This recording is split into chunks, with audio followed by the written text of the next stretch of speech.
ಟಿವಿ20 ಕನ್ನಡ ವಾಹಿನಿಗೆ ಸ್ವಾಗತ. ಹಿಪ್ಪರಗಿ ಬ್ಯಾರೇಜ್ನಿಂದ ಸುಮಾರು 2.5 ಟಿಎಂಸಿ ಕೃಷ್ಣಾ ನದಿ ನೀರು ಸೋರಿಕೆಯಾದ ಪರಿಣಾಮ ಕರ್ನಾಟಕ ಮಾತ್ರವಲ್ಲದೆ ನೆರೆಯ ಮಹಾರಾಷ್ಟ್ರದ ಗಡಿ ಗ್ರಾಮಗಳಿಗೂ ನೀರಿನ ಗಂಭೀರ ಕೊರತೆ ಎದುರಾಗಿದೆ ಅಂತ ನೀರಾವರಿ ಇಲಾಖೆ ನಿವೃತ್ತ ಅಭಿಯಂತರ ಹಾಗೂ ಸಾಮಾಜಿಕ ಕಾರ್ಯಕರ್ತ ಅರುಣಕುಮಾರ್ ಯಲಗುತ್ರಿ ಹೇಳಿದ್ದಾರೆ. ಶನಿವಾರ ಅಥಣಿ ಪಟ್ಟಣದಲ್ಲಿ ಸುದ್ದಿಗಾರರೊಂದಿಗೆ ಮಾತನಾಡುವಾಗ ಈ ವಿಷಯ ತಿಳಿಸಿದರು. ನೆರೆಯ ಮಹಾರಾಷ್ಟ್ರದ ಶಿರೋಳ ತಾಲೂಕಿನ ಗೌರವಾಡ, ಔರವಾಡ, ಗಣೇಶವಾಡಿ, ಶೇಡಶಾಳ, ಕವಟೆಲೆಗುಂದ, ಅಲಾಸ, ಭುವನಾಳ, ನರಸಿಂಗವಾಡಿ, ಬಸ್ತವಾಡ, ಅಕ್ಕಿವಾಟ ಮತ್ತು ಸೈನಿಕ ಟಾಕಳಿ ಗ್ರಾಮಗಳೊಂದಿಗೆ ಕರ್ನಾಟಕದ ಕಾಗವಾಡ, ರಾಯಭಾಗ, ಚಿಕ್ಕೋಡಿ, ಅಥಣಿ, ರಬಕವಿ, ಬನಹಟ್ಟಿ ಮತ್ತು ಜಮಖಂಡಿ ತಾಲೂಕಿನ ಕೃಷ್ಣಾ ನದಿ ತೀರದ ಗ್ರಾಮಗಳು ಕೂಡ ನೀರಿನ ಕೊರತೆ ಅನುಭವಿಸಲಿದೆ. ಇಲ್ಲಿಯ ತನಕ ನೆರೆಯ ಮಹಾರಾಷ್ಟ್ರದ ರೈತರು ಹಿಪ್ಪರಗಿ ಆನೆಕಟ್ಟೆಯ ಹಿನ್ನೀರನ್ನ ಮೇಲಿನ ಗ್ರಾಮದವರು ಉಪಯೋಗಿಸಿಕೊಂಡಿರುವುದು ಸಾಬೀತಾಗಿದೆ. ಈಗ ಮಹಾರಾಷ್ಟ್ರದ ಗಡಿ ಗ್ರಾಮಗಳ ರೈತರು ಸಹ ಕೃಷ್ಣಾ ನದಿಗೆ 2 ಟಿಎಂಸಿ ನೀರು ಬಿಡುಗಡೆ ಮಾಡುವಂತೆ ಒತ್ತಾಯಿಸುತ್ತಿದ್ದಾರೆ. ಆದ್ದರಿಂದ ಗಡಿ ಭಾಗದ 2 ರಾಜ್ಯಗಳ ರೈತರು ಹಾಗೂ ಸಾರ್ವಜನಿಕರ ಹಿತದೃಷ್ಟಿಯಿಂದಾಗಿ ಮಹಾರಾಷ್ಟ್ರ ಸರ್ಕಾರ ಕೃಷ್ಣಾ ನದಿಗೆ ನೀರು ಬಿಡುವಂತೆ ಮನವಿ ಮಾಡಿದರು.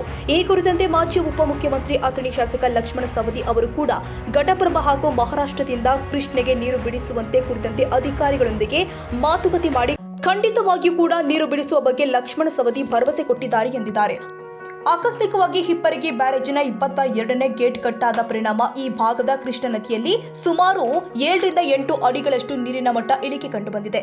ಇದರಿಂದ ನದಿ ಪಾತ್ರದ ರೈತರು ಆತಂಕಗೊಂಡಿದ್ದು, ಈಗಲೇ ಈ ಸ್ಥಿತಿಯಾದರೆ ಬೇಸಿಗೆಯಲ್ಲಿ ಪರಿಸ್ಥಿತಿ ಇನ್ನಷ್ಟು ಗಂಭೀರವಾಗಿ ಕುಡಿಯುವ ನೀರಿಗೂ ಪರದಾಡುವ ಸ್ಥಿತಿ ನಿರ್ಮಾಣವಾಗುವ ಸಾಧ್ಯತೆ ಇದೆ ಅಂತ ಅವರು ಎಚ್ಚರಿಸಿದ್ದಾರೆ.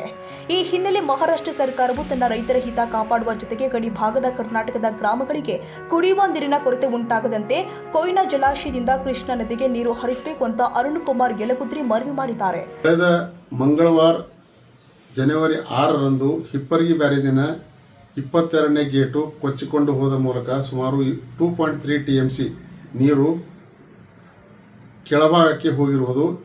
ಇದರಿಂದ ನಮ್ಮ ಹಿಪ್ಪರಗಿ ಬ್ಯಾರೇಜಿನ 6 ಟಿಎಂಸಿ ನೀರಲ್ಲಿ 2.3 ಟಿಎಂಸಿ 2.3 ಟಿಎಂಸಿ ನೀರು ಪೋಲಾಗಿ ಹೋಗಿರುತ್ತದೆ. ಇದರಿಂದ ನಮ್ಮ ಕರ್ನಾಟಕದ ಭಾಗದ ರೈತರಿಗೆ ಬೇಸಿಗೆಯಲ್ಲಿ ನೀರಿನ ಅಭಾವ ಉಂಟಾಗುವ ಸಂಭವವಿದೆ.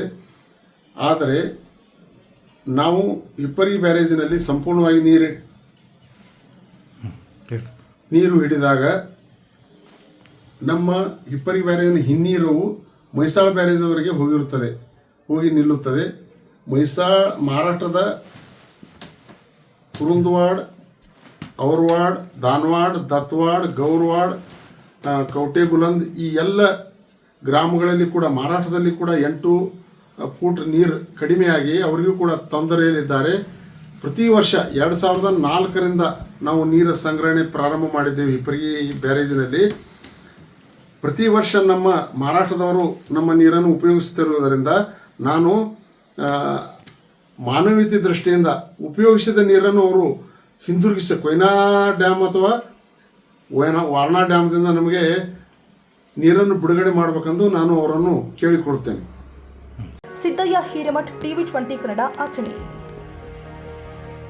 ಕನ್ನಡಿಗರ ಮೆಚ್ಚಿನ ನಿಮ್ಮ ಟಿವಿ20 ಕನ್ನಡ ವಾಹಿನಿ ಇದೀಗ ಟಿವಿಯಲ್ಲಿ ಲಭ್ಯ. ಕರ್ನಾಟಕ ಮತ್ತು ದೇಶ ವಿದೇಶದ 360 ಡಿಗ್ರಿ ಸುದ್ದಿ ವಿವರವನ್ನ ಪಡೆಯುವುದಕ್ಕೆ ಟಿವಿ20 ವಾಹಿನಿಯನ್ನು ಲೈಕ್ ಮಾಡಿ, ವಿಡಿಯೋಗಳನ್ನು ಶೇರ್ ಮಾಡಿ, ಕಮೆಂಟ್ ಮಾಡಿ, ಸಬ್ಸ್ಕ್ರೈಬ್ ಮಾಡಿ. HCN ಕೇಬಲ್ 842 ನಂಬರ್ನಲ್ಲಿ ಹುಕ್ಕೇರಿ ತಾಲೂಕು ಹಾಗೂ ಸಂಕೇಶ್ವರದ ಸುತ್ತಮುತ್ತಲಿನ ಹಳ್ಳಿಗಳಲ್ಲಿ ಲಭ್ಯ. PCN ಕೇಬಲ್ 129 ನಂಬರ್ನಲ್ಲಿ ಹಾರುಗೆರೆ ಸುತ್ತಮುತ್ತಲಿನ ಹಳ್ಳಿಗಳಲ್ಲಿ ಲಭ್ಯ. ರಾಯಬಾಗ್ ಡಿಜಿಟಲ್ ಚಾನೆಲ್ ಕೇಬಲ್ 80ನೇ ನಂಬರ್ನಲ್ಲಿ ರಾಯಬಾಗ ತಾಲೂಕಿನ ಸುತ್ತಮುತ್ತಲಿನ ಹಳ್ಳಿಗಳಲ್ಲಿ ಲಭ್ಯ. UDCN ಕೇಬಲ್ ನೆಟ್ವರ್ಕ್ ಉಗಾರ ಸುತ್ತಮುತ್ತಲಿನ ಹಳ್ಳಿಗಳಲ್ಲಿ ನಿಮ್ಮ ಟಿವಿ20 ಕನ್ನಡ ವಾಹಿನಿಯೂ ಲಭ್ಯ.